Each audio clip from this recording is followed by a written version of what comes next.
Salam alaikum Mazoul, bonsoir. Donc toujours sur la couverture spéciale des élections et sans plus tarder, nous allons d'abord commencer à regarder quelques VTR. D'abord Monsieur Sellel qui va voter. Regardez bien. Le Premier ministre ne vote pas avec une carte nationale d'identité biométrique.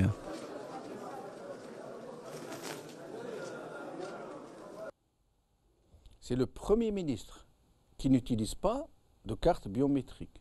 Donc le simple Kidam, le simple citoyen, l'aloum allez. Ensuite, alors nous allons voir comme dans les belles années de l'indigénat, quand on envoyait des crieurs publics appeler les gens à aller se rendre au bureau de vote. Regardez.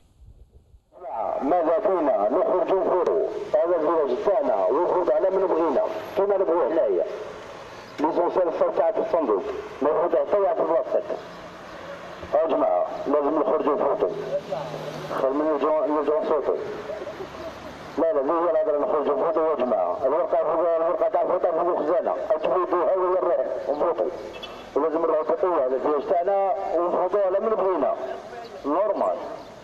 Ça se passe à Chlef et Seyid il est en train de leur dire جماعة نفوتوا برك نفوتوا على من نحبوا وكذا l'essentiel روحوا البيرو de vote.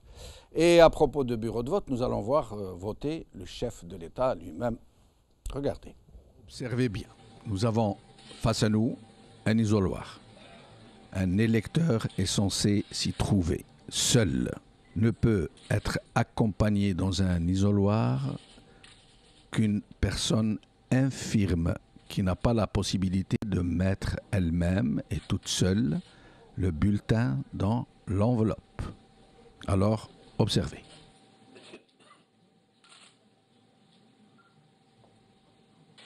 Surprise, l'électeur en question se trouve être M. Abdelaziz Bouteflika, président de la République algérienne démocratique et populaire.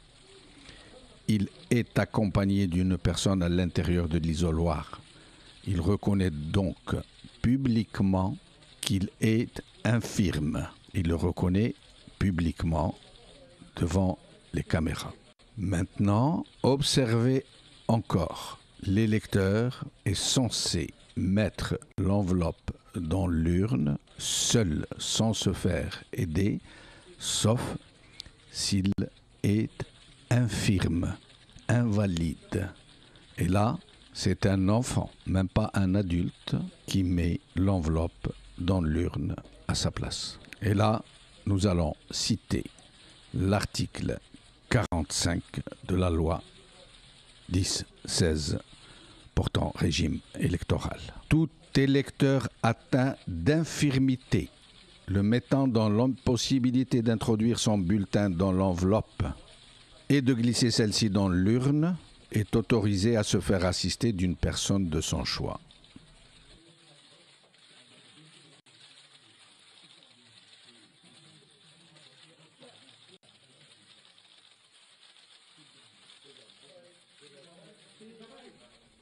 Je vais donc relire l'article 45 de la loi organique 10-16 régissant le régime électoral, mais avant, je vais lire l'article qui le précède. Article 44, alinéa 2.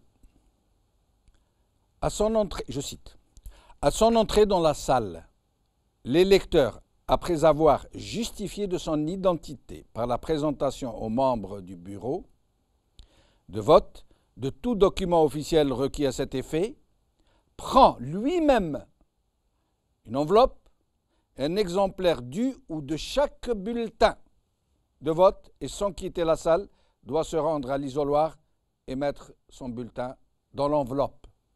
Or, M. Bouteflika est rentré, il a salué, il a serré la main au personnel qui était chargé de le recevoir, et puis sans prendre les bulletins de vote et l'enveloppe, s'est rendu directement dans l'isoloir. On ne nous a pas montré la phase au moment où on a pris pour lui les différents bulletins et l'enveloppe. Et donc, Et là, je pose la question à mes invités que je reçois à présent.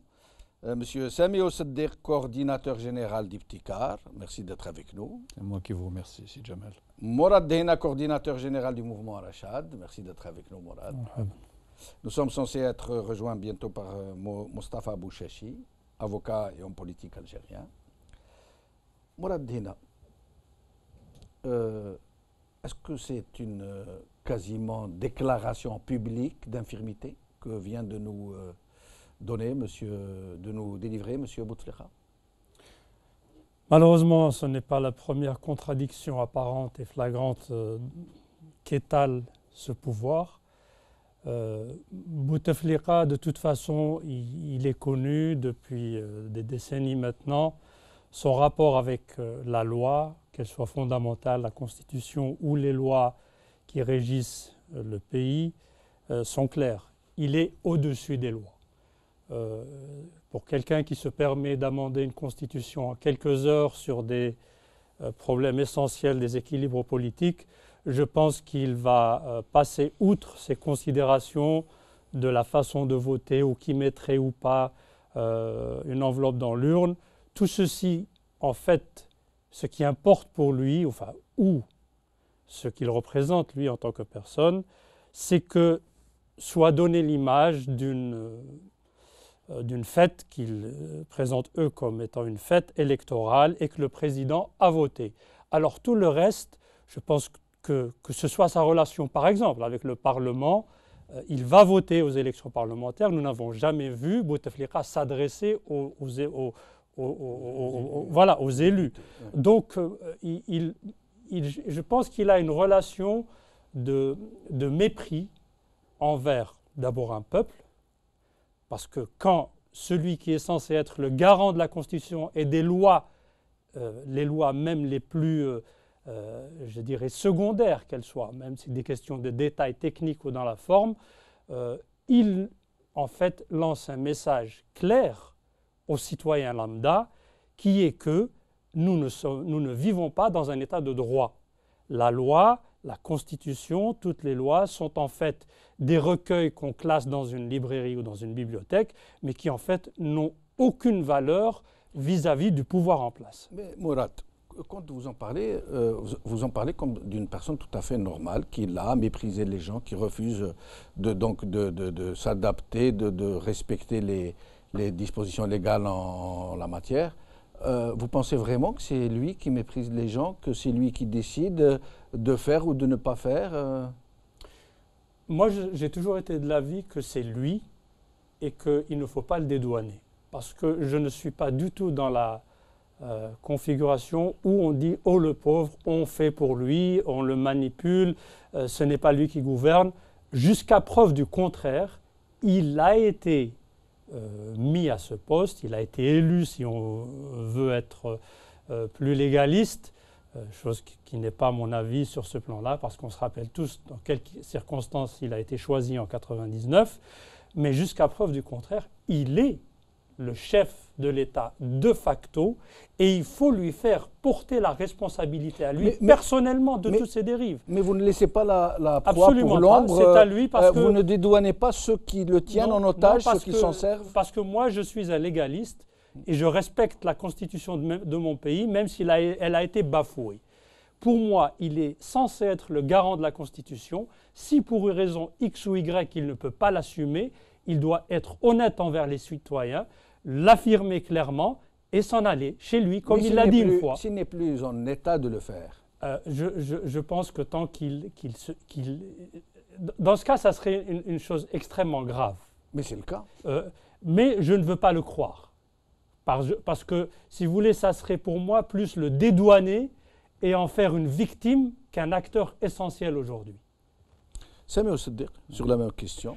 Écoutez, je vais d'abord parler des 3 images que vous avez montrées, oui, puisque c'est avec ça que vous avez introduit le sujet.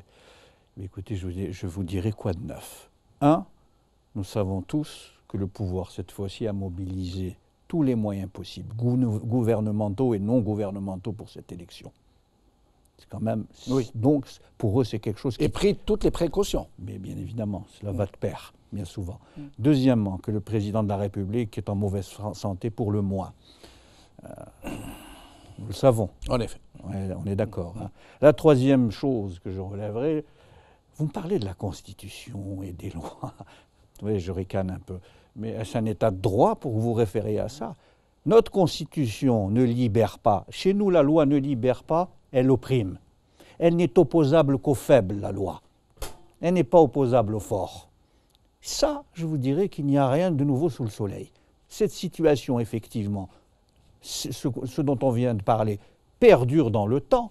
Mais le gros problème, c'est qu'aujourd'hui, tout ce qui a fondé, je dirais, ce régime, cette matrice, les ressources qui lui ont permis de fonctionner sont aujourd'hui en termes d'épuisement. La réponse à cet épuisement, que ce soit des ressources historiques, les ressources morales et les ressources financières, hein, vous savez, dans 2 ans, la situation va être encore beaucoup plus tendue, on en reparlera, vous me réinviterez, on en reparlera.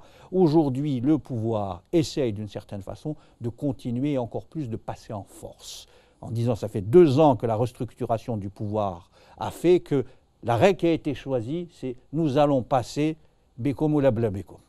D'une certaine façon, c'est un autoritarisme qui s'est développé, qui aujourd'hui rend la société algérienne encore plus en surveillance et je dirais encore plus dictée que les années précédentes. Mais ce sont eux qui usent de ces arsenaux légaux, Si vous législatifs permettez, et réglementaires. Ce n'est pas nous.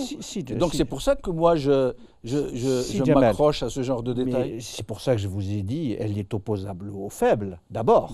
Et vous savez, bien souvent, les États les plus autoritaires, sans parler des dictatures, c'est celles qui créent le plus de droits, qui édictent des normes, qui enchâssent, enserrent les sociétés dans des lois qui sont aujourd'hui quasiment inapplicables d'une certaine façon, et d'une certaine façon vous rend à chaque fois délinquant. Je prends un autre exemple dans le domaine économique que je connais. Tout est organisé pour que vous fassiez vos affaires en dehors de la loi. Sauf que la loi vous est opposable à vous. On dit, les impôts, tandis qu'à certains, la loi n'existe pas. Et ça, c'est valable dans tous les champs que vous appliquez, sociaux, politiques, économiques, c'est une réalité. C'est notre réalité, c'est la triste réalité de notre pays aujourd'hui. Je vais vous soumettre le fond de ma pensée. Pourquoi, à mon avis, tout ça? Pourquoi ces élections organisées comme si c'était la fin du monde? Pourquoi ce régime semblait tenir tellement comme si c'était une question de vie ou de mort pour lui? Et pourquoi certains événements ont eu lieu ces derniers temps? Alors, je vais commencer par l'affaire Ould Abbas. L'affaire Ould Abbas, on enquête sur son fils, on fait une perquisition au Club des Pins, vous imaginez, à la résidence du Club des Pins. On ramène une shkara pleine de milliards et de milliards, des listes du FLN qui ont vraisemblablement donc payé la tchipa, et puis ça s'arrête. Ça ne va pas plus loin. Et puis, Abbas qui vient nous dire « Ah, j'ai inventé un complot qui est relatif à 2019. » Et d'un.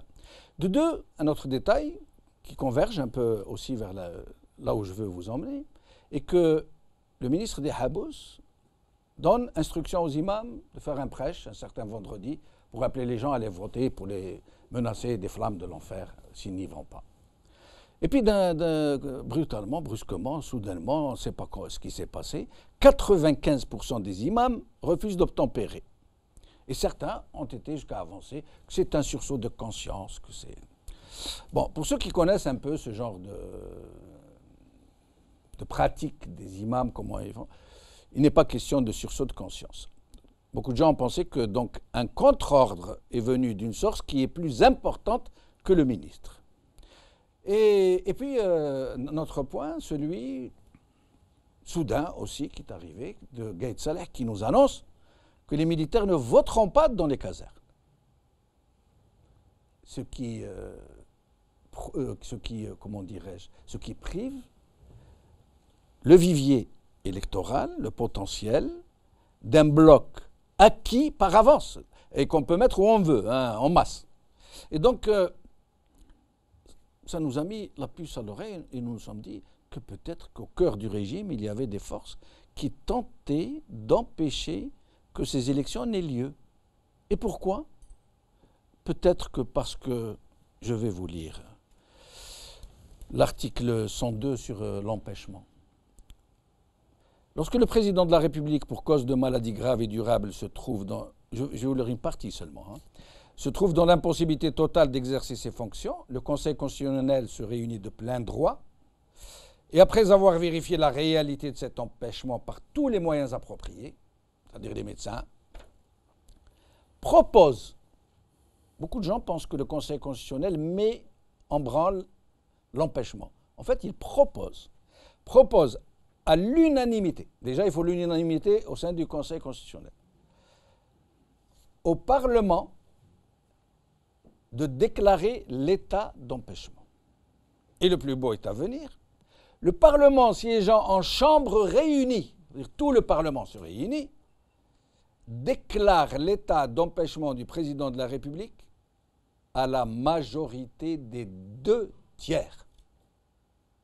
Ça veut dire, si même le Conseil constitutionnel réussit à se réunir, réussit à mettre en branle l'examen médical du président, que le dit examen médical déclare qu'il est incompétent, invalide, infirme, tout ce qu'on veut, en état d'empêchement. Si le Parlement ne décide pas aux 2/3 de sa composante qu'il doit être empêché, il ne pourra pas être empêché, quel que soit son état. Et donc, qu'est-ce qui nous empêche de penser que ceux qui tiennent le président en otage, qui ne veulent pas qu'il soit empêché, font tout pour se garantir ces 2/3 qui vont voter un état d'empêchement si tant est que la procédure est lancée. Mourad. Oui, c'est un scénario, je dirais, plausible. Il est certain, il est connu, il est notoirement aussi acquis que la pratique usuelle du pouvoir en place depuis l'indépendance, c'est qu'il a toujours été très pointilleux pour s'assurer que l'apparence, le pouvoir apparent, le soit dans une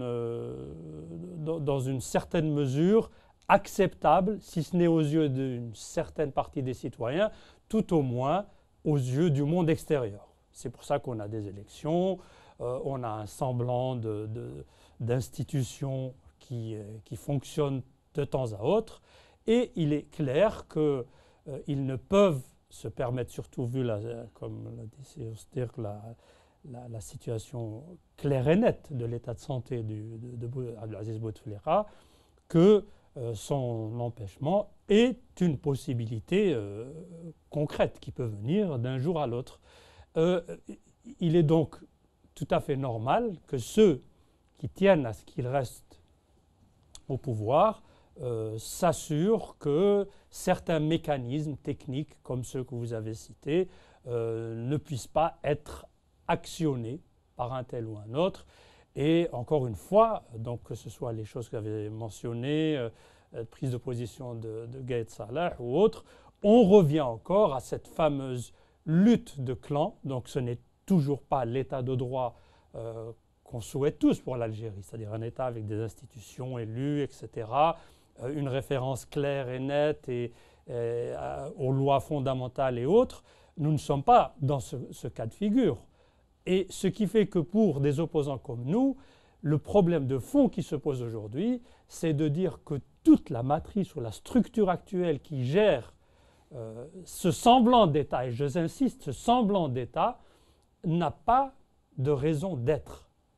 Et le citoyen qui veut vraiment l'état de droit, qui est vraiment patriote, qui veut l'intérêt de cette nation, ne peut qu'être choqué que par de telles pratiques, et encore et encore. Alors on a vécu les clans Toufir, Saïd et les batailles Saadani et consorts, maintenant c'est d'autres, mais toujours est-il que, si vous voulez, les acteurs changent, mais la méthode est la même depuis bien avant l'indépendance, quelques années avant, jusqu'à ce jour, et même avec les mêmes personnes. Abdelaziz Bouteflika, rappelons-le, est au pouvoir depuis bien avant l'indépendance. Il l'est. Donc c'est même au niveau symbolique, rien n'a changé, donc ça ne m'étonne pas du tout. Et c'est vrai, donc ce que vous venez de dire est tout à fait plausible, pour ainsi dire. Nous n'avons bien sûr pas de preuves, nous n'en aurons pas, mais je sais qu'ils tiennent à certaines formes, à certaines façons de faire. Et justement, c'est la nature même de ce pouvoir que d'essayer de survivre au maximum, à gérer l'immédiat, à gérer le quotidien, aujourd'hui, maintenant, sans se soucier de ce qui va se passer par la suite, parce que ce qui nous choque aujourd'hui, c'est le legs qu'ils vont laisser aux Algériens par la suite. Et là, ce ne sera pas beau à voir. C'est certain. Sami Oussedir, avant que je vous pose la question, j'aimerais rappeler que nous allons ouvrir le standard pour 30 minutes à nos compatriotes pour qu'ils nous disent un peu ce qui se passe, comment ils ont vécu cette journée de vote. Je demande donc à la régie de mettre le numéro de téléphone de façon à ce qu'il soit visible. Nous allons commencer à recevoir dans un petit moment vos appels pendant 30 minutes seulement et puis nous revenons au plateau. Sami Oussedir, donc ce scénario de guerre larvée pour se prémunir contre une éventuelle déclaration d'état d'empêchement. Écoutez, les querelles à l'intérieur du Serail, c'est ce qu'on connaît depuis 1962, bien avant. Et je dirais, ce qui est compliqué pour nous en tant que citoyens algériens, c'est comme si que nous étions en dehors, je dirais, du palais, et nous étions là à mettre une oreille sur le mur pour entendre les échos assourdis de batailles à l'intérieur. Nous restons spectateurs. La vie de l'Algérie échappe aux citoyens. Et on est là à conjecturer sur si flan ou la si flan der ou la chef la khor ou balakada qui veut faire ça. C'est pathétique. Parce qu'il y a un moment, et là effectivement, nous avons parlé effectivement de la Constitution et tout ça, cet habillage juridique d'une réalité sauvage, au-delà des habits. C'est pour ça que lorsque vous me parliez de la Constitution et des lois, on peut en discuter encore pendant 10 jours. Vous pouvez ramener tous les constitutionnalistes et les meilleurs juristes d'Algérie. Jamais nous parlerons de la réalité du pouvoir, et je dirais même de la réalité de la société algérienne. C'est pour ça qu'il ne faut jamais troquer la proie pour l'ombre. Je m'explique. On regarde souvent l'ombre, l'habillage, tandis que la proie, ce qui se passe, la réalité des choses, la réalité du pouvoir, nous échappe. Elle nous échappe. Alors on monte des choses et des rumeurs, des contre-rumeurs, des hypothèses plausibles ou non plausibles, sauf que d'une certaine façon, on ne sait pas véritablement ce qu'il s'y passe. Et qu'est-ce qu'on devrait faire? Excusez-moi, je termine parce qu'il y a quelque chose qui me paraît quand même important.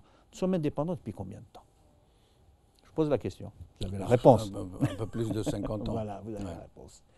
La nature du pouvoir, vous savez que j'aime bien utiliser le terme de matrice. Cette matrice a accouché d'un système. Ce système, en tant qu'organisme vivant, a chaque fois muté à travers les crises. L'ADN du système est resté la même, l'enveloppe a un peu changé, mais la nature du pouvoir a toujours resté la même. Donc, pour ma part, vous savez, le mouvement Ibtikar que je dirige a pour ambition véritablement d'être en rupture avec ses pratiques et ses mentalités. Si vous enfermez effectivement aujourd'hui notre réflexion dans cela, il n'y a pas d'avenir à ce système-là.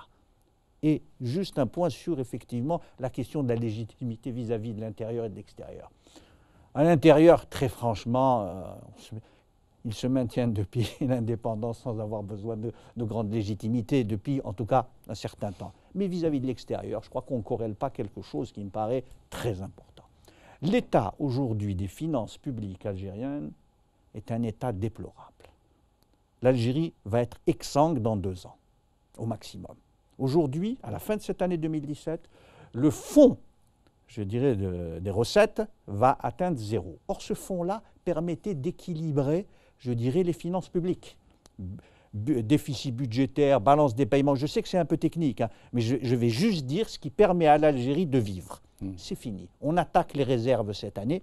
Ça veut dire que dans 2 ans, vous allez voir pourquoi je vais revenir, je vais boucler la boucle. Dans 2 ans, on va aller massivement sur le marché de l'endettement. Si tant est qu'on vous l'accorde. Mais j'y arrive. Mais vous aussi, vous y arrivez pas à pas. Vous savez qu'aujourd'hui, dans les standards, vous savez, les standards non écrits, ceux qui sont cachés, on dit qu'il faut avoir un régime démocratique à qui on va prêter. Comme les Occidentaux ne nous aiment pas particulièrement, mais ils défendent leurs intérêts.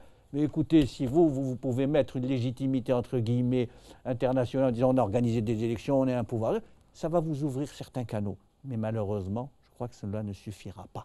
S'il n'y a pas une véritable rupture, je ne vois pas aujourd'hui. Mais Sami Oussedir, est-ce que vous ne voulez pas envisager ce scénario possible? Il est ce qu'il est, hein, vous pouvez en dire ce que vous voulez, mais ce régime, il est dans ça.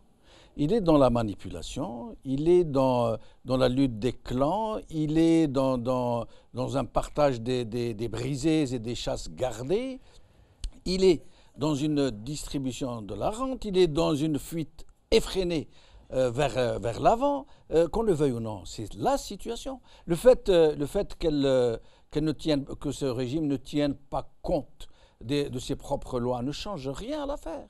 Ce régime-là est en train de nous mener droit au mur, au point où, c'est vous-même qui l'avez dit un jour, je m'en rappelle très bien, au point où c'est maintenant le mur qui vient à nous. Et donc, pourquoi éluder ces réalités? Mais je n'élude rien, je crois que vous ne m'entendez pas cette fois-ci, je n'ai jamais éludé quoi que ce soit.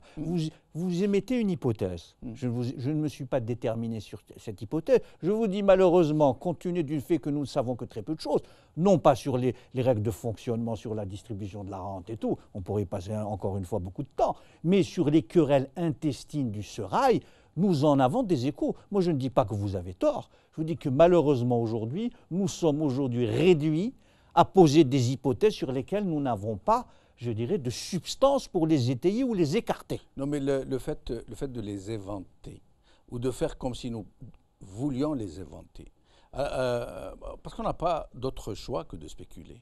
Ce régime est hermétique, il est plombé, il ne laisse rien filtrer. Et si, en plus, nous refusons l'alternative d'essayer de faire de la prospective, comme vous Non, dites, je vais vous répondre. Là, c'est moi qui vais vous couper pour une fois. Je vais vous dire. Allez-y. Vous émettez des hypothèses. Croyez-vous que ces hypothèses changent la nature du système? Moi, je ne le pense pas. Donc, je termine. Donc, la question pour moi, ce n'est pas si Flaine ou l'autre qui arrive au pouvoir. Je crois que c'est une façon de fonctionner que, quelles que soient les personnes que vous avez citées, ou les forces, pour ma part, je récuse ce fonctionnement. Rentrez, c'est votre position que de commenter, de mettre des hypothèses. Moi, j'essaie d'être pragmatique dans une réalité. Je dis, et c'est pour ça que mon discours, par certains aspects, est peut-être plus radical, sous une forme plus acceptable, mais je dis aujourd'hui, toutes ces conjectures-là, il faut être en rupture avec, que ce soit X ou Y, ça ne changera pas la nature du système. Voilà. Mais Sami Oussedir, qui a prétendu le contraire? Venons-en à un autre point. Mourad Dina. Cette fois-ci, le régime n'a accrédité que 20 journalistes étrangers. Et pour noyer un peu dans la masse, il a dit non, il y a 80 journalistes qui sont présents. 80, c'est-à-dire y compris ceux qui sont installés sur place. Or, il ne dit pas que comparé à 2012, il y avait 250 journalistes pour couvrir cet événement. Et la différence est quasiment énormissime. À votre avis, pourquoi avoir tout fait pour essayer de réduire Moi, je pense que cette fois, peut-être contrairement aux élections précédentes, ou tout au moins celle de 2012, le pouvoir, enfin cette chose qu'on appelle pouvoir, a senti, et on a senti une panique chez eux, qu'ils avaient été pris de distance, pris de court sur le plan de la communication. Nous avons tous vu comment des ministres ont réagi à de simples youtubeurs, que l'on salue, des gens qui ont des initiatives citoyennes louables, et comment est-ce qu'on a vu au nom de la religion, dire que haram de faire une mimé risala, comme je ne sais d'où ceci vient, mais bon. Donc, clairement, il y a une panique. Et c'est en général, si vous voulez, les seconds couteaux qui, pour reprendre cette description qu'a faite mon ami Oussedir, qui sont eux aussi pas dans les secrets des dieux, qui eux essayent d'en faire à leur manière. Alors, pour un consul, quelque part, ça serait refuser un visa à un journaliste, un petit peu, sur lequel on a des doutes. Pour le ministre des Habous, ça serait de s'attaquer à un youtubeur. Pour un tel, ça serait, etc. Alors chacun met son petit grain de sel, mais ils sont tous dans le flou, ils ne savent pas comment gérer ceci. Je pense qu'on n'est pas là aujourd'hui pour dire aux Algériens que ces élections ne les concernent pas. Ils le savent mieux que nous tous. Ils le savent mieux que nous tous. Ils ont essayé, ils ont voté parfois. Alors toutes les péripéties qu'ils ont vécues ont montré qu'on ne peut pas parler d'une manière honnête et crédible d'élections dans ce pays. Tout est faussé, tout est pris de travers, ce n'est qu'un décor, ce n'est qu'une structure faite pour qu'un pouvoir reste à sa place. Alors bien sûr, eux, ils vont montrer, écoutez, quand vous avez 50 000 bureaux de vote, parler de 20, 100 ou 200 journalistes, c'est dérisoire. Donc ça ne veut rien dire. De la même manière que de parler de 4 observateurs européens. Donc c'est vraiment quelque chose de tout à fait abject et tout à fait qui montre aussi, je crois le terme est bien à sa place, le mépris de ce pouvoir pour tous les citoyens. Pour eux, c'est du rachis, c'est des chiffres. Alors nous, Algériens, pour eux, nous n'avons comme valeur que ce qu'ils vont dire dans quelques minutes pour un pourcentage. C'est ça ce qu'ils recherchent. Alors, vous n'avez eu ni débat de fond encore, alors, rien entendu. Hein, donc, c'était du folklore, c'était de tout ce qu'il y a comme ramassis de médiocrité, de dépravation, de n'importe quoi, a été étalé. Hein, donc, et on en voit de toutes les couleurs, hein, de l'extrême, ce que vous voulez, à l'autre extrême. Donc ce pouvoir est sur le plan de la communication dans un déni, et c'est, je pense, là j'ai peut-être une autre analyse qu'a M. Osdir, c'est que, peut-être on se rejoint, c'est que ce pouvoir, il ne faut peut-être plus essayer de décrypter ce qu'il veut. Et je pense, et c'est là aussi maintenant que je voudrais parler aussi un petit peu à ce qu'on appelle la classe politique, notamment celle qui a pensé être utile de participer à ces élections. Alors je ne suis pas dans l'invective de les traiter de traîtres ou je ne sais quoi, je respecte tout le monde, ce sont des citoyens, parce que je pense l'un des grands problèmes que nous avons et que le pouvoir a toujours fait pour alimenter et aussi exacerber, c'est cette tendance que l'on a à déshumaniser l'autre. Je dis bien déshumaniser, ce n'est pas ne pas respecter. C'est-à-dire il suffit que l'on ne soit pas d'accord sur un micron, sur quelques millimètres, pour que vous soyez un Harki ou je ne sais quoi, ou un Daesh, ou ce que vous voulez. Il suffit juste que l'on ne soit pas d'accord sur une virgule. Alors il faut sortir de ça. Moi je pense que sur un plan politique, il y a des gens qui ont fait des choix. Alors je ne vais pas rentrer dans les détails des uns et des autres. Il y en a qui ont peut-être des buts nobles. Il doit y en avoir. Il y en a d'autres pour des buts moins avouables. Il y en a aussi certainement à l'appel. Mais ce qui est important, c'est qu'à partir du moment où on ne se décide pas en tant que citoyen de dire stop. Stop, ça ne veut pas dire détruire. Stop, ça ne veut pas dire mettre le pays à feu et à sang. Stop, ça veut dire seulement on ne vous écoute plus, on ne vous entend plus, on s'en fout de qui vous êtes, vous le pouvoir. Et c'est ce que semblent avoir fait les Algériens cette fois-ci. Absolument. Non seulement ils s'abstiennent, mais ils boycottent. Absolument. Et pourtant, je pense que c'est ce qui fait le plus peur à ce pouvoir aujourd'hui. Car il y a une prise de conscience, que ce soit d'une façon artistique, on a vu ces youtubeurs, que ce soit chez des jeunes, chez tout le monde, des réseaux sociaux, les gens s'expriment. La dévastation des panneaux électoraux. Ça, c'est très important. C'est très important et je pense qu'il ne faut surtout pas aller discuter dans des programmes, des solutions, moi je peux, etc. C'est de dire aux Algériens, dépassez ce régime. Discutez entre vous. Apprenez à vous écouter, à entendre ce que dit l'autre, parce que c'est ça qui va mettre à genoux ce pouvoir.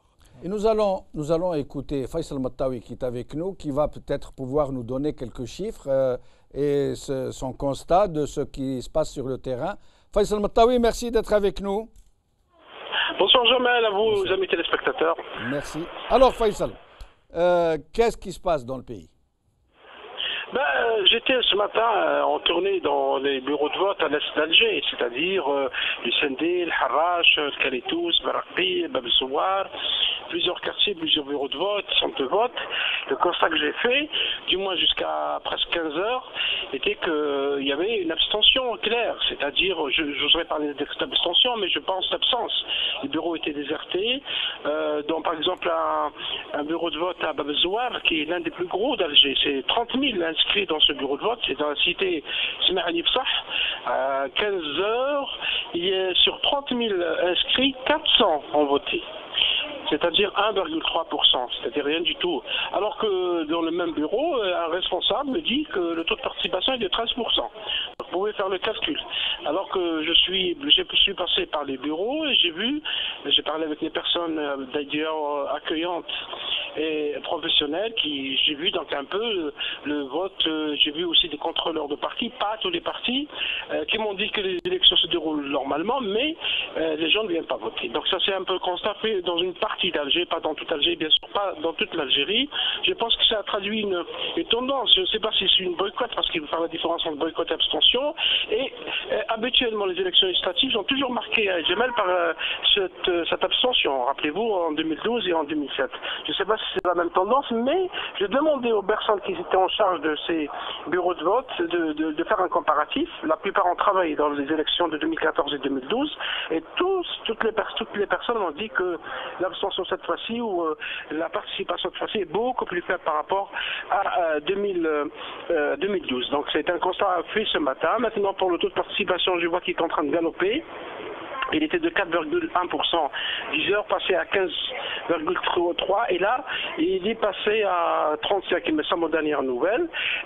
Nous avons reçu des appels au niveau où on travaille de certains partis politiques, dont le Parti des travailleurs par exemple, ou le Parti d'Adela de Abdallah Jaballah, qui accusent les walis, les chefs de daïra, de commencer le travail de bourrage, c'est leur propos, en faveur du FLN. Ils nous ont parlé de la wilaya de Tipaza, Bousmaïl, Khmesti, et d'autres communes Hadjout également. On m'a parlé de la daïra de Sania à Oran et de la wilaya de Constantine. Ça, c'est des constats faits jusqu'à maintenant, Djamel. Pourtant, le ministre de l'Intérieur, contrairement à ce que vous nous affirmez, a déclaré que les chiffres étaient globalement supérieurs à ceux de 2012, sauf pour quelques localités, dont Alger et Tizi Ouzou et Bjaya. Oui, ils ont tendance de singulariser le wilaya, de singulariser la Kabylie Alger. Or, le tableau même qui est donné par le ministère de l'Intérieur, qui était vers 11h au midi, un tableau détaillé de participation par wilaya, on a bien constaté qu'il y avait une très très faible participation de la wilaya sur Paras par exemple, moins de 2%, à peu près 2%, une faible participation de la wilaya de Aït Mouchant, à peu près 2%, dans la wilaya de Al-Naba la même chose, dans la wilaya de Blida à peu près 4%, le seul taux de participation qui était élevé à la mi-journée et qui était supérieur à 10, c'était dans la wilaya de Tindouf, 13%. Et peut-être l'explication est simple, mais Tindouf elle est composée en grande partie donc, de casernes militaires. Et donc ce que dit le ministre n'engage que lui, parce que nous on est en train de faire parler des chiffres, de faire des comparatifs selon ce que nous voyons et constatons. Donc à vous entendre, le bourrage ne fait aucun doute. Et quel bourrage? C'est massif. Le Parti des travailleurs accuse ouvertement, d'ailleurs je crois qu'il va tout à l'heure envoyer un communiqué aux rédactions, il accuse ouvertement les chefs de daïra. Pour lui c'est les chefs de daïra qui auraient donné des ordres, parce qu'on n'a pas les moyens de vérifier pour l'instant, donc à des bureaux de vote, d'agir en faveur du FLN, et parfois c'est carrément les présidents d'APC qui sont engagés, alors qu'ils sont supposés être au service d'une opération électorale neutre, qui se sont mêlés, et à Hadjout on nous a parlé même de présence de voyous pour le RND cette fois-ci. C'est le Parti des travailleurs qui le dit. Le Parti de l'Adala, par exemple, selon Khazar Belkhallaf, qui est donc député tête de liste de Constantine, le Wali aurait donné ordre, je ne sais pas à quel niveau, pour justement que le vote soit en faveur du FLN. Donc on a l'impression qu'une partie de la machine administrative s'est mise en branle à quelques heures de la fin de la fermeture des bureaux pour favoriser le parti de l'ancien parti unique. Merci Faisal Mattawi pour ces précieuses informations. Au plaisir de vous revoir. Merci. Sami Ousseddiq, je vous donne quelques chiffres comme ça, à 14 heures. Moustranem 18,5%. Alors c'est des chiffres de 14 heures. Ouergla 15,63, Oran 18, El Bayed 19, Ilizi 18 et quelques, je ne donne pas les décimales. Borj Bouarerich 19, Boumerdesk 11, Attar 22, Tindouf 32, Tissimsilt 27, Eloued 15, Khenchla 22, Sogaras 14, etc., etc. Donc presque tous des chiffres supérieurs à ceux de 2012. Et là, est-ce qu'on ne comprend pas maintenant pourquoi ce régime voulait tant que les gens se rendent dans les bureaux de vote, juste se rendent. Comme a dit l'un d'eux qui faisait la campagne, allez-y même si vous y mettez un Kleenex, a-t-il dit. Tout à fait, je pense que ça a été dit sur ce plateau, l'enjeu principal, vous voyez, on ne parle pas des résultats possibles, on parle juste du taux de participation, ce qui est très intéressant. Donc l'enjeu principal était autour de ça, parce qu'aujourd'hui, effectivement, le régime est dans une situation difficile pour différentes raisons, politiques, économiques, sociales et autres. Il y a une convergence, je dirais, de critères négatifs et qui arrivent et qui vont culminer avec l'élection présidentielle. Parce que tout ça, je dirais, c'est la première foulée vers quelque chose d'autre. Et puis, laissez-moi vous dire quelque chose qui me paraît essentiel, c'est que les trois ressources qui ont été mobilisées, c'est l'administration, l'argent et la religion. Oui. Voilà. Trois ressources, il fallait véritablement. Quand je dis l'argent, c'est les privés. C'est ça qui fonde aussi le régime. L'administration, l'argent et la manipulation de la religion, d'une certaine façon. Et là, ce que je me dis par rapport à tout ça, on va discuter de quoi? Des résultats. Soyons sérieux 2 secondes. Ces résultats sont déjà faits. Alors après, on va augmenter le taux de participation, parce que c'est quand même le but de cette opération-là. Donc c'est encore une fiction. Nous vivons dans des fictions. Et on veut prendre ça pour une réalité.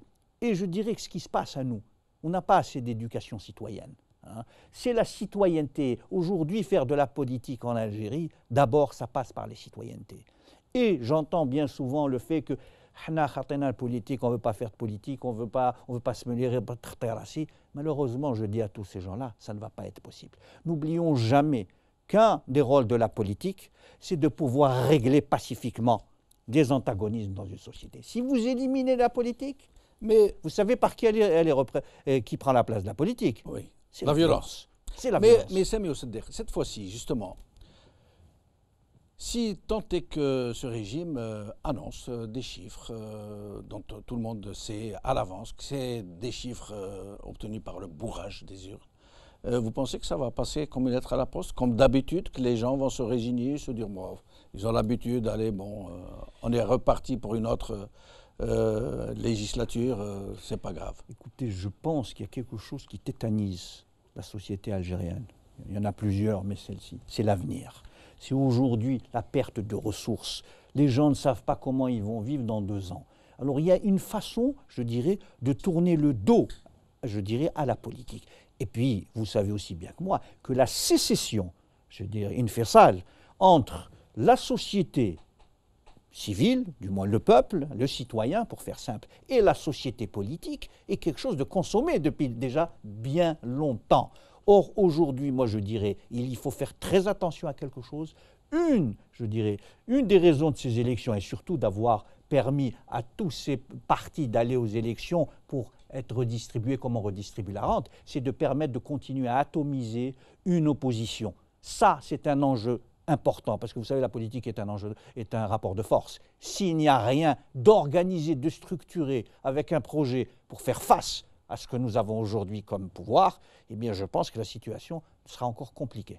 Nous allons prendre quelques appels et je reviens à Mourad Dena. Ahmed Msidi Belabbas. Ahmed, je vous en prie. أهلا السلام عليكم تفضل. السلام عليكم. تفضل سي أحمد. السلام ورحمة الله. على كل حال بغيت نقول كلمة فيما يخص الانتخابات. تفضل تفضل. القضية دروك راهي علاش الناس ما راهمش يروحوا ينتخبوا. نعم. علاش ما راهمش يروحوا في بالعباس ما انتخبوش الناس حسب رايك؟ حاجة قليلة حاجة قليلة ينكمون هذوك لي فيو ولا لي زونسيان مساكين هذوك اللي الله غالب عليهم. مي لا ان طونكو جان ولا ان طونكو انا راني نقول لك علاه ما نروحش ننتخب. انا جيت ميليتون جي فلان. Ouais. Et nous étions écartés, les anciens ont été écartés. Maintenant كي تخيب حتى واحد عنده الدراهم بزاف الى ملياردير يشتروه على التدوليس، واش ترى منا هذا يرحم بوك؟ واش ترى منا؟ قال ترى هذا يمثل الشعب، يمثلنا احنا الطبقه الكادحه؟ ما يمثلناش على كل حال. وفيما يخص هذو الانتخابات سيتين قضيه تاع الاغلبيه المتصوتين على روح المتصوتين، نعرف باللي صوتي ما غاديش يروح للسيد هذا اللي غادي نفوتي عليه. بارك الله فيك، بارك الله فيك احمد مسلم العباس. شكون معنا؟ عبد الغني منين؟ من طرف. تفضل سي عبد الغني الطرف. سي عبد الغني. وي تفضل نسمعوا فيك. On vous écoute. السلام عليكم. وعليكم السلام ورحمة الله. Voilà, donc je suis Abdel Ghani de Dran. Oui. J'habite, je voulais juste faire un témoignage. Oui. D'ailleurs, j'ai posté quelques vidéos en direct. J'habite en face d'un centre. Ça s'appelle le centre Ibn Badis. Oui. Alors, depuis 8 heures du matin, jusqu'à maintenant, vraiment c'est désert. Alors qu'est-ce qu'ils ont fait? Ils ont pris des gens, ils leur disent de rentrer, de sortir et d'entrer, les mêmes. Hein. Bon, bien sûr, il y a quelques bons électeurs qui se sont exprimés, mais voilà, donc c'est vraiment le désert. Moi, je situe le taux dans ce centre que je connais autour de 7-8%. Voilà. Merci beaucoup, Abdel Ghani. Ahmed d'Alger. Ahmed d'Alger. Oui. Je vous en prie. تفضل سي أحمد. السلام عليكم. وعليكم السلام ورحمة الله. انا حبيت نهضر على النسبه اللي هضروها برك في اللي قدمها الوزير. يعني منين جات النسبه تاع 35% كانت على الزوج كانت 15%. يعني انا نتكلم على منطقه وين نسكنوا احنا في طوالي شراقه وكاع الصار، ما كانش واحد راح انتخابي ما ديباسي 5%. ما ديباسي 5%. انا حرت منين جات النسبه برك حبيت نقول لكم بلي هذه الارقام مضخمه ما عندها حتى تمثيل في المجتمع. هذا واش حبيت نقول، راني حاير في النسبه هذه، يعني منين جابت هذه؟ ولهذا انا صدر النظام هذا مازال يتمادى في التعاملات نتاعو، ومازال يستغرب في الشعب. يعني الشعب نقولوها فطن الشعب. سمعت؟ نعم. بارك الله فيك سي احمد. كريم من سطيف. كريم. صح اخويا. اهلا بك سي كريم. الله يسلمك. حبيت نسالك سؤال. شفت الان الرئيس بوتفليقه. نعم. راح تخلف له كي شالوم كيما مات. فهمتني؟ نعم. كما تدين تدان. هذه هي الدنيا. بارك الله فيك. بارك الله فيك. خربوا البلاد. بارك الله فيك سي كريم. شكون معنا؟ عبد السلام من وهران. عبد السلام. عبد السلام من وهران.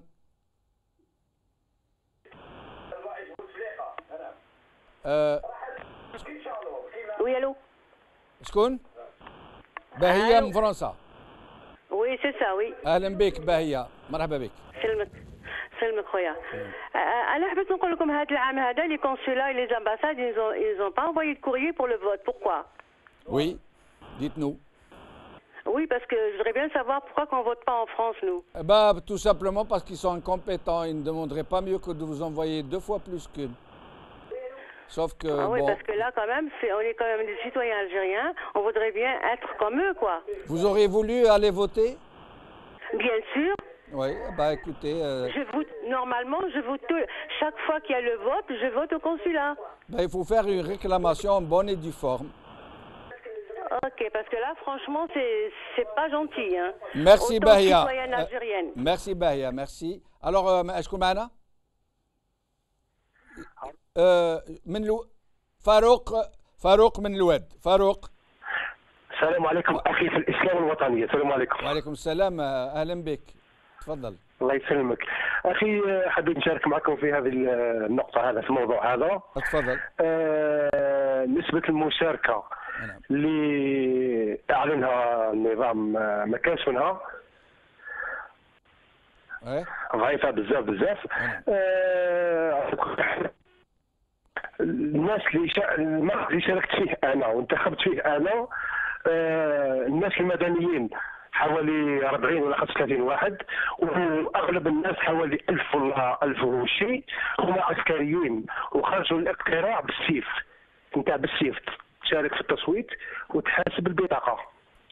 بارك الله فيك سي فاروق. بارك الله فيك. عبد القادر من شرقة. عبد القادر نقص التلفزيون تاعك باش نسمعوك. وي يا باترون. تفضل سي عبد القادر. السلام عليكم. وعليكم السلام ورحمة الله. مسيو le problème qui se pose en Algérie, c'est depuis 62, tout est truqué. Allô? أنا أسمع فيك. فهمت؟ نعم. À l'heure actuelle, on voit que le taux, soi-disant, d'électeurs, il est élevé. Ça ne tient pas debout. Jusqu'à quand on est en train de faire des propagandes qui ne tiennent pas debout.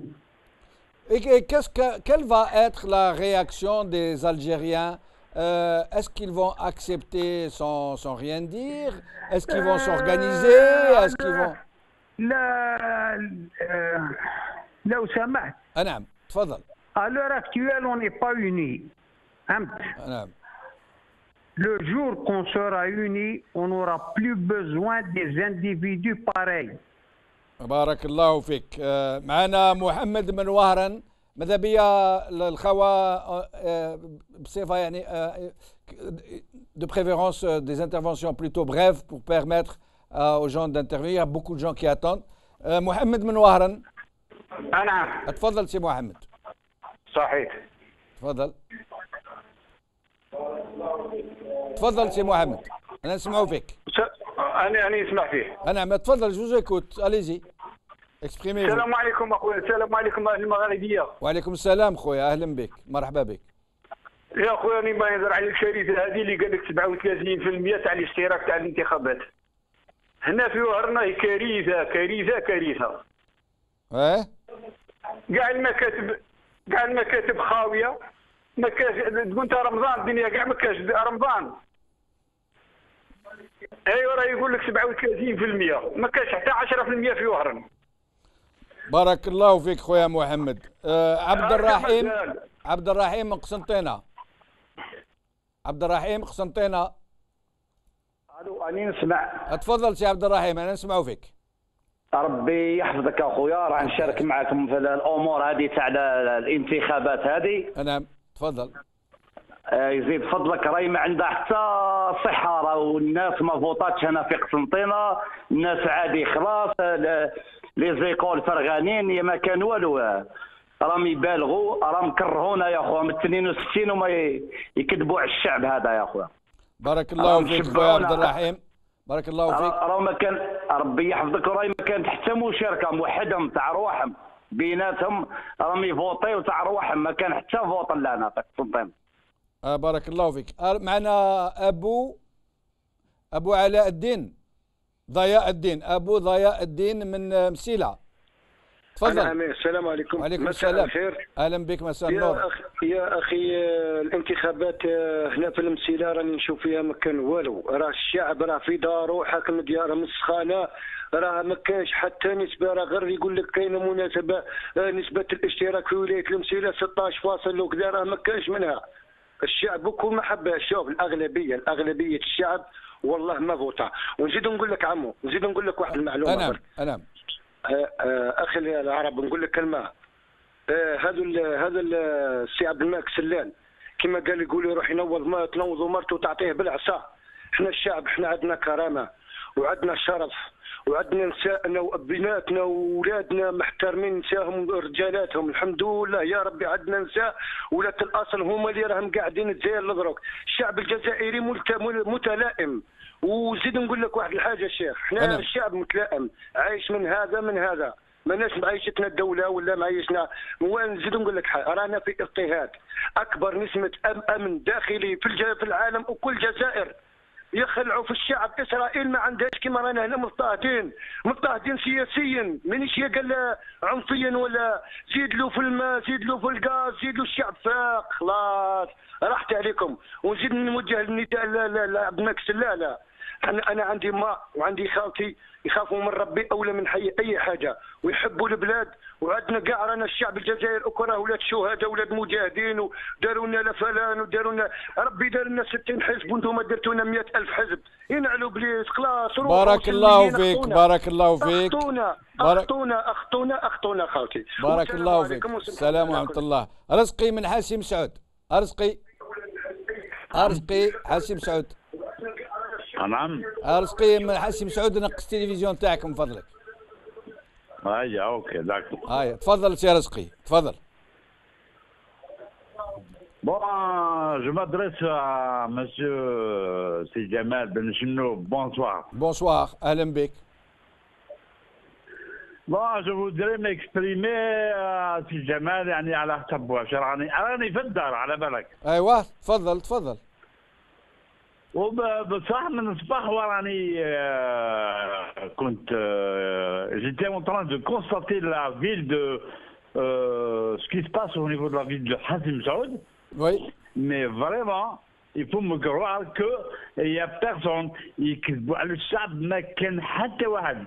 وانا درك هذا وين نرفع راسي باللي الشعب راه موحد، راه في كلمه واحده، وهما راهم ils annoncent le taux de participation fausse vraiment truqué.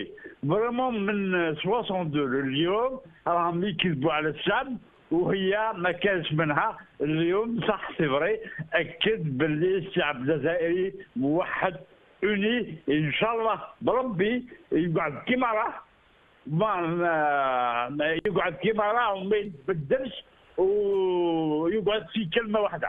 بارك الله فيك رزقي. بوعلام من الجزائر. on va prendre encore 2 ou 3 appels et nous revenons au plateau. بوعلام من الجزائر. السلام عليكم الاخ جمال. نحيي خونا مراد دينا والاخ سامي وصديق.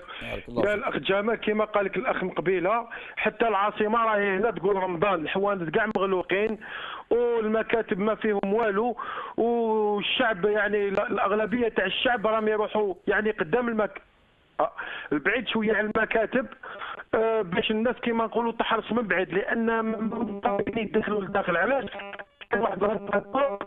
كان تدخل المكاتب تراقب شغل كيما نقولوا الشعب يتهمك باللي انت راك خاين، اللي يدخل داخل المكتب يقولوا له انت راك حركي. واش ولاو يديروا من البعيد راهم يراقبوا، والمكاتب واحد ما راهو يروح لها. وهذا وزير الداخليه نقدم له نداء نقول له علاش رحتوا للوراسي تخسروا الاموال؟ لو كان رحتوا المقبرات العاليه ديروا تما ندوه صحفيه باش غدوه تدفنوا هذه الانتخابات الميته وتعلنوا من المقبره العاليه. يحو ما تكذبوا على الشعب تقول له 36%. الحاله راهي ميته، انتخاباتكم راهي ميته. السلام عليكم. ميرسي بارك الله فيك. سارس فارس من الجزائر. تفضل سي فارس. فارس مرحبا بك. الو مساء الخير مسيو بن شنوب. مساء الخير فارس مرحبا بك. انا راني نعيط من الجي من دار من الدويره. الله يبارك. خرجت الصباح الناس عاديه، ما كان لا فوت لا والو. كاين كالكوزا هذوك مساكن اللي يخوفوهم بقفه رمضان وما نعطوهم مالكمش وما يعطوش لك 100,000 في الشهر.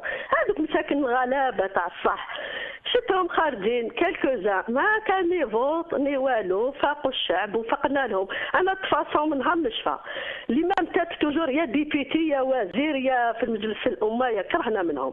قول لهم روحوا بعدونا، خلونا طروكيل، خلونا الجزائر تاعنا. يروح بوتفليقه هو وجماعته خلاص. بارك الله فيكم فارس. وصلنا صاي الشعب كرههم صاي. بارك الله فيكم فارس. بارك الله فيك. معنا مصطفى من باب الواد. مصطفى. الو اهلا بك سي مصطفى. السلام عليكم سي جمال، واش راك؟ وعليكم السلام ورحمه الله يبارك فيك خويا يعيشك. نحيي الاخ دهينا والاخ صديق. مرحبا بارك الله فيك. ضيوفك الكرام. بارك الله فيك. نقول لك ان هذه الانتخابات مهزله تاريخيه. ايوه. لم تشهدها الجزائر منذ الاستقلال إلى يومنا هذا. الأرقام المصرح بها هي أرقام مغلوطة. نعم.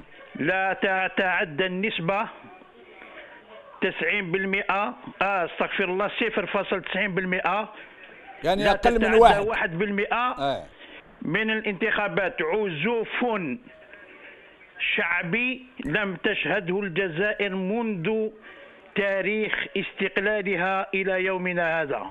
بارك الله فيك خويا مصطفى. معنا محمد من دلس. محمد من دلس. الو خويا جمال الدين، السلام عليكم. اهلا بك. وعليكم السلام، مرحبا بك خويا محمد، تفضل.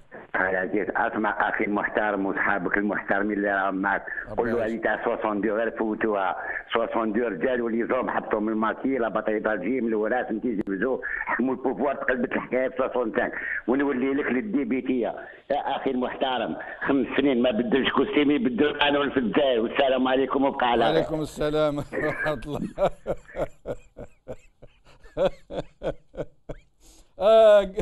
وليد من تيزي وزو. وليد تيزي وزو، مرحبا بك. اهلا بك سي وليد. وليد نعم. وليد من تيزي وزو. وي. تفضل سي وليد. Je vous en prie, vous pouvez vous exprimer. داكور. اولا بالنسبه للوضع في تيزي وزو، انا فضلت نهضر بالعربيه حتى يفهموني جميع الجزائريين ونستعمل اللغه العاميه. بارك الله فيك. انا قبيلي حر، لكن استعملت اللغه العربيه من اجل باش لتعميم الفائده. هذا من جهه. وبالنسبه لي اولا نبدا بالتحيه للسيد بن شنوف والضيوف الكرام. الله يعيشك يبارك فيك. لا انا نقول لك قمت بالدور ماهوش من عادتي نقوم به، قمت بدور صحفي رغم اني لا علاقه لي بالصحافه، ما عنديش علاقه خلاص مع الصحافه. لكن بالنسبه لمكاتب ولايه تيزي وزو، مدينه تيزي وزو، مدينة تيزي وزو كاين فيه 3 مناطق. كاين تيزي وزو المدينة العتيقة، كاين المركز، وكاين المدينة الجديدة. أنا ما رحتش المدينة الجديدة، اكتفيت بالمركز وتيزي وزو القديمة، لا هوت فيلا يقولوا لها. والشيء اللي اكتشفته هو أنه أشارت شيء واحد، سيدة من دويرة. اكتشفت اغلب المصوتين والمصوتات من ناس المعدومين، من ناس فقراء ومستواهم محدود جدا. وانا طرحت عليهم سؤال: وما هو الشيء اللي خلاكم تنتخبوا؟ بغيت الحب الاستطلاع. الإجابة جميع اللي طرحت عليه من هذه الفئة، الإجابة اللي تلقيتها هو أنه ممكن نحرم من قوانين، رايح يحرمونا من قوانين، رايح يخلقونا مشاكل في استخراج الوثائق من البلدية ومن الدائرة وهلم جرا. لكن السؤال اللي طرحته على نفسي: شكون اللي خوفهم بالطريقة هذه؟ الله أعلم، ما عنديش الإجابة. الفئة الثانية وهو نظام قبلي ولا عشائري ولا سميه عائلي. كاين بعض المترشحين اللي نعرفهم ونعرف عائلاتهم، كاينين الناس اللي جابوا حتى وسائل النقل لاعضاء من عائلاتهم باش يوصلوهم المكاتب تاعهم. لكن مركز المدينه طفتها تقريبا مركز بمركز. ونعرف انا ابن مدينه تيزي وزو، نعرف تيزي وزو طولا وعرضا ونعرف الناس فيها. هاولك المجموعة بارك الله فيك سي وليد. المعلومات الثمينة الثالثة وهي أقلية تتمثل في الناس اللي معروفين بمجاراة السلطة في كل قراراتها. بارك الله فيك، شكرا. ربي يعيشك، صحيت. ناخذ آخر مكالمة ونرجع للضيوف تاعنا. ثامر من بوسعادة آخر ضيف، تفضل سي ثامر. السلام عليكم. وعليكم السلام ورحمة الله. أهلا بك سي تامر. تحياتنا عليك سي جمال الدين وتحية لضيوفك الكرام. بارك الله فيك، شكرا يا سيدي. والله نحكوا على الانتخابات، في الحق انتخابات جوفة ما عندها حتى معنى، ما عندها لا ذوق لا واش في بوسعادة؟ في بوسعادة كيف كان يعني مشاركة يعني؟ ومشاركة ضعيفة ربما هذه أضعف مشاركة. هنا في الحق أنا من التسعينات، من شاركت انتخابات في التسعينات، ما زلت شاركت على الأبد وما نشاركش ما نشاركش في المهازل هذه كل. وقدها على حساب تاع النسبه يعني تقريبا هكاك تاع الناس اللي شاركوا. انا الفاميليا تاعي الكل ما راحتش الفوت، الكل من صغير كبير. وشفت مكاتب الاقتراع شفتهم؟ ما تعداش 15%. يستحيل. نعم تسمى وما نشاركوش ان شاء الله في المهازل هذه، وراه يبان الحق طول الوقت ولا يقصر. بارك الله فيك. وتحياتي لكم، تحية لقناة الشرفاء وقناة الحق وقناة الأحرار. بارك الله فيك. والسلام عليكم. وعليكم السلام. بقى على خير يا سيدي.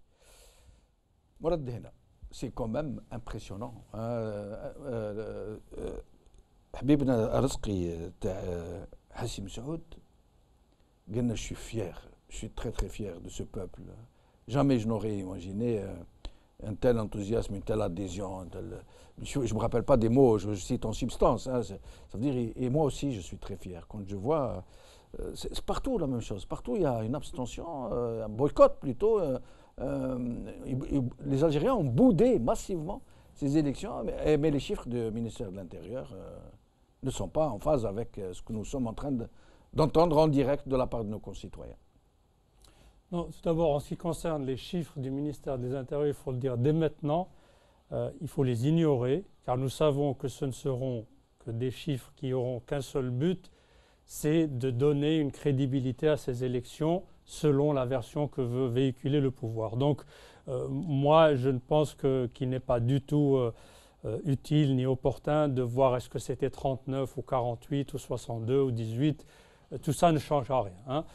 Par contre, c'est vrai, ce que vous notez, c'est que je pense que ce qu'ont exprimé certains de nos concitoyens, c'est que c'est déjà le fait que de rejeter une arnaque, il faut nommer les choses comme elles sont, de la part de ce pouvoir, et que c'est un fait connu hein, dans les mouvements sociaux, dans le développement de l'histoire des peuples, c'est qu'une fois que les gens prennent conscience qu'il y a une rupture effective entre eux et ceux qui sont censés de fait les gouverner, c'est ce qui crée la prise de conscience positive qui va donner d'abord une certaine confiance aux citoyens en eux-mêmes, parce que tout ce qu'on a appris ou bien imposé aux citoyens depuis toujours, c'est qu'on a un pouvoir qui sait tout, qui peut régler tous les problèmes. C'est lui et lui seul le garant des constantes de notre nation. Donc quand vous parlez d'indépendance, c'est Bouteflika, Abdelkader Mali et je ne sais pas quoi. Quand vous parlez d'économie, c'est le gouvernement, c'est le pouvoir qui va vous donner du logement, c'est le pouvoir qui va vous donner un passeport, donc le citoyen est en fait un consommateur de la bienfaisance de ce pouvoir, c'est tout. Il n'a pas d'autre rôle. Alors maintenant, je pense qu'il y a cette rupture qui commence à prendre forme. Elle peut, je dis bien elle peut, car il y a des conditions. Il y a des conditions, et c'est là où on attendra ce qu'on appelle l'élite politique, pour qu'elle redonne espoir, pour qu'elle véhicule un projet, une vision, un rêve aux Algériens. Parce qu'aujourd'hui, on ne rêve pas. Mais elle est où l'élite? Elle est où? Alors justement, je pense qu'il ne faut pas aussi s'auto-détruire, s'auto-mutiler, de dire on n'a pas d'élite, tout le monde est vendu, ce n'est pas bon. Le pouvoir tire profit de ça. Parce qu'en fait, le langage du pouvoir, c'est quoi?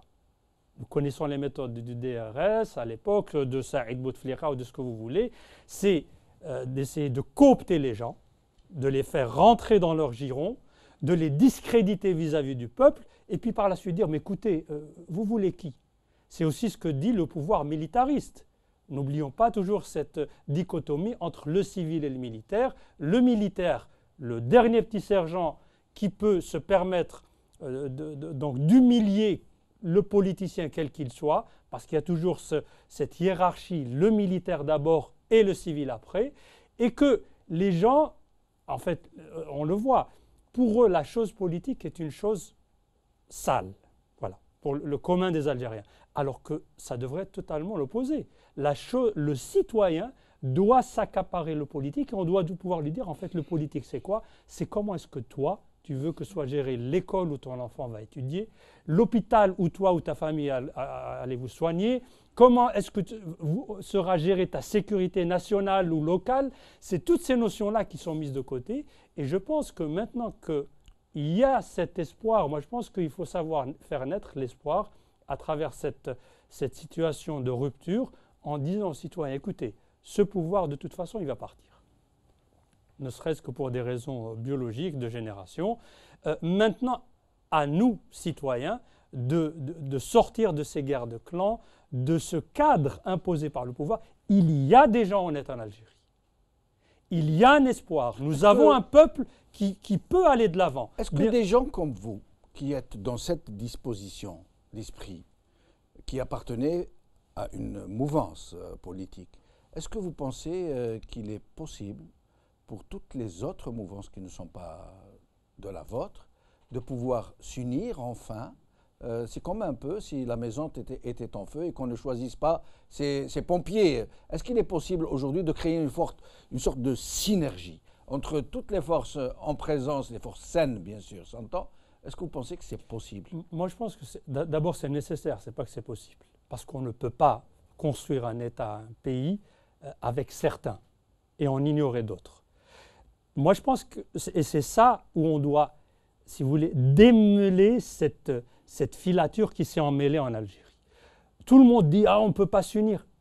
Avant d'arriver à cette notion d'union, apprenons à nous écouter les uns les autres, à exposer des idées. M. Oussoudir a bien exposé le problème tout à l'heure, il dit « On parle de chiffres de participation, on ne parle pas de programme, on ne parle pas de vision, on ne présente pas de rêve aux Algériens. Voilà ce qu'on voudrait dans 10 ans. Je voudrais que ma ville soit la plus belle au monde. Je voudrais que mes oranges soient les plus belles au monde. Je voudrais que le meilleur mathématicien dans 20 ans soit Doum el-Bouaghi. On ne donne pas ce genre de rêve. On dit juste que Fakhamatuhu, le DRS, vous êtes perdus, c'est un peuple nul, c'est un... Alors, essayons de redonner espoir aux Algériens par notre comportement, mais surtout, là, moi, je préconise une radicalité, c'est-à-dire que sur le plan des principes, et ça est toujours comme ça, les grandes causes. Prenez la lutte d'indépendance, il y a des gens qui ont essayé l'intégration, essayons de trouver une façon, un terrain commun avec le colonisateur, etc. Ça ne marche pas. Quand il y a des problèmes de fond, c'est-à-dire quand le citoyen est mis à l'écart, quand on a encore un pouvoir militariste, parce qu'il ne faut pas oublier que le vrai pouvoir reste militaire en Algérie. Depuis avant l'indépendance. C'est la même matrice. Je paraphrase encore mon ami Oussoudir, c'est la même. Et tant qu'on n'a pas fait ce pas pour aller ailleurs, alors il faut être radical dans les idées, mais il faut être très souple dans la manière de le faire. Ne pas exclure les Algériens. Sami Oussoudir, avant de vous donner la parole, on vient de m'apprendre à l'oreillette que 4 communes dans la wilaya de Bouira, que dans ces 4 communes, le scrutin était suspendu. Nous ne connaissons pas encore les raisons, mais il semble qu'il y ait du grabuge. Je vous en prie. Écoutez, beaucoup de choses ont été dites et effectivement, j'adhère à de nombreuses choses qui ont été dites autour de cette table. Je dirais d'abord en termes de résultats, mais très vite, hein, vous avez eu le véritable sondage avec vos auditeurs. Oui. Donc, on va passer à autre chose, si vous permettez. On va passer aux choses sérieuses. Oui. Les choses sérieuses, c'est quoi? Effectivement, aujourd'hui, et ce que j'avais dit il y a quelques minutes, on a une sécession entre le peuple. Moi, j'aime pas tellement la notion de peuple telle qu'elle a été instrumentalisée chez nous. C'est quelque chose d'anonyme et qui correspond à rien. Moi, j'aime bien le citoyen. Le citoyen, l'individuel, la personne. C'est avec les individus, les citoyens, si vous permettez, que vous construisez un collectif. Ce n'est pas à partir d'un collectif que vous constituez des citoyens. Vous voyez l'inversion des choses. Hein. Alors, effectivement, aujourd'hui, on a des gens qui disent on est contre. Vous savez, je viens souvent sur vos plateaux et je parle toujours de coalition positive. Il faut aller pour. Alors, ce qui nous unit, bien évidemment, c'est une Algérie différente. C'est des thèmes que chaque fois que je viens chez vous, depuis maintenant de nombreuses années, je redis ça. Et effectivement, vous avez tout à fait raison, il faut un cap, il faut une vision, il faut une espérance. Aujourd'hui, vous prenez un jeune Algérien, on va rester dans la jeunesse, parce que le moteur... Je vous redis qu'aujourd'hui, 21 millions sur 40 millions d'Algériens, 41 millions, sont nés à partir de 90. Toutes les références avant, c'est de la préhistoire pour eux. Voilà. Ils ont connu qu'une Algérie très très compliquée, et ça je le dis pudiquement. Je dis aujourd'hui que cet avenir-là, et je le dis souvent, nous sommes condamnés, nous Algériens, à nous entendre. Souvent on me dit, mais pourquoi vous dites condamnés? Je dis, c'est pas moi. Je dis, c'est les gens qui pensent que c'est une condamnation. Mais je dis, il n'y a pas d'autre solution. Et effectivement, je pense qu'il faut un cadre républicain où nous nous entendons sur, je veux dire, un SMIG démocratique. Et la diversité est intéressante. Si on rejette la violence, si on est pour que les minorités puissent parler, il y a quelque chose que je ne supporte pas. C'est lorsqu'une majorité arrive, vous dites « khalas, dinaha » et ça va durer l'éternité, quelle qu'elle soit. On connaît ça depuis 60 ans, ou presque. Donc il y a ça, il faut que nous nous parlions, et vous avez tout à fait raison, il faut que nous nous écoutions. Et vous parlez effectivement, est-ce que nous avons des élites?